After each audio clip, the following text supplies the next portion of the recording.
predictions of international analysts about a third world war are beginning to take shape.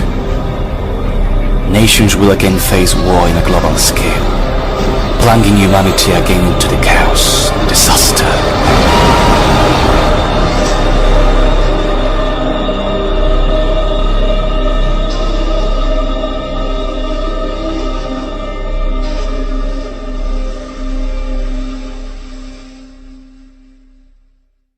We are increasingly conscious that what is happening in the world today is bringing us towards a global conflict. Regardless, the mass media is making titanic efforts to avoid panic, relating events with a quick summary rather than a full explanation. Why? The political class, our governments, are not interested in a society that is alert and worried. It could produce a civil uprising on an international scale that would be far from the interests of the elite. Because of this, they use their best weapon, the mass media, not only to hide information, but to advance a campaign of distraction. But we need only draw attention to all of the conflicts that are currently emerging. In Ukraine, in Syria, in Yemen, the conflicts between North and South Korea, which, depending on when you're watching this video, may have already erupted into war. The strong tensions between Venezuela and the United States, all of this, together with the world economic crisis that we are currently enduring, throws into conflict the world's principal powers, the United States, Russia, and China. It should be noted that these world powers are already adopting pre-war measures, preparing themselves for this war, which some analysts and economists believe could come as soon as this year. If we look at the facts that are emerging day after day, which worsen constantly the international situation, for example in Venezuela, where right now the opposition occupies a large part of its parliament, which will surely bring problems, perhaps bringing the country to a civil war in which the United States would intervene. The growing tensions in the Middle East, principally due to the conflict in Syria, the disputes between Iran and Saudi Arabia owing to the conflict in Yemen, the confrontation between Israel and Palestine, the crisis in China, and the incessant fall of the markets due to oil, the constant arrival of refugees in Europe at a rate of 2,000 people per day, and that all of this is setting the scene for a war on a grand scale, in which of course would be implicated the United States, Russia, China, Europe, and the rest of NATO. We will see that there is a huge probability that we are right now facing a third world war. And just the same as in previous world wars, behind this war there will be interests.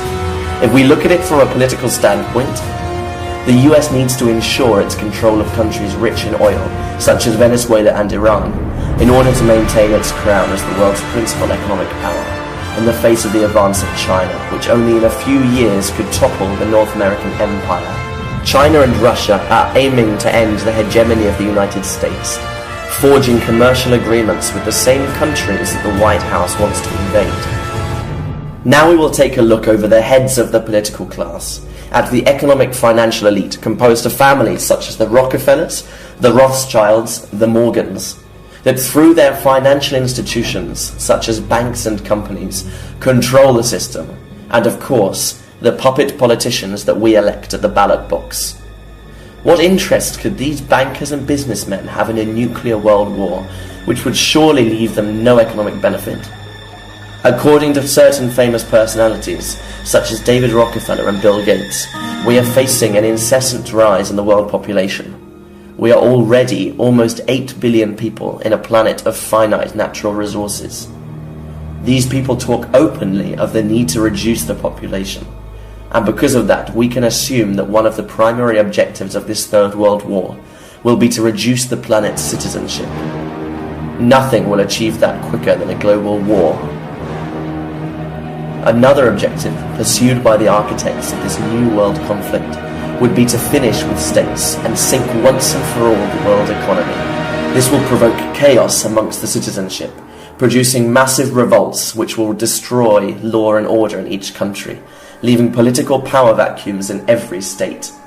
For the powers that be, it is vital to leave human beings fundamentally broken, economically, politically, socially and morally, like a ship adrift without sails. And why do they want to achieve all this? According to what political and economic figures have been saying for some time, these objectives would be intended to achieve the ultimate goal of those who rule us, the creation of a world government. A world government as a solution to all the chaos that they themselves are provoking, in order to bring under their absolute control the entire global population. When the Third World War is talked about as a fact that will almost certainly occur, foretelling it even as an imminent event, the doubt arises about how and when this war will start. Sadly, the answers to both questions are known only to the elite that are going to provoke it. When exactly, we don't know, even though, given the critical situation that confronts us, it could be this year. How is simple. We only have to look at the number of conflicts that we have right now, the worsening of which would result in a direct confrontation between the world's great powers. However, others assert that what will actually cause the outbreak of this global war will be a self-inflicted nuclear attack in the territory of the United States or one of its allies, which will be blamed on the terrorist group ISIS and on Iran, arguing that Iran would have facilitated the nuclear armament of Islamic State. By producing these events, the US and its allies will have the pretense necessary for an invasion of Iran, which will force Russia and China to enter the conflict in its defense, unleashing other conflicts, like those in Ukraine, North and South Korea, Venezuela and Syria, the aforementioned Third World War.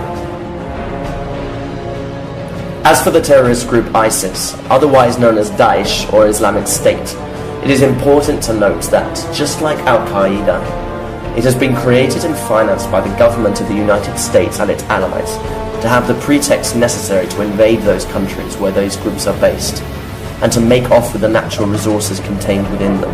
Not only for that, but also because ISIS plays a crucial role for the elite in its goal to provoke the Third World War.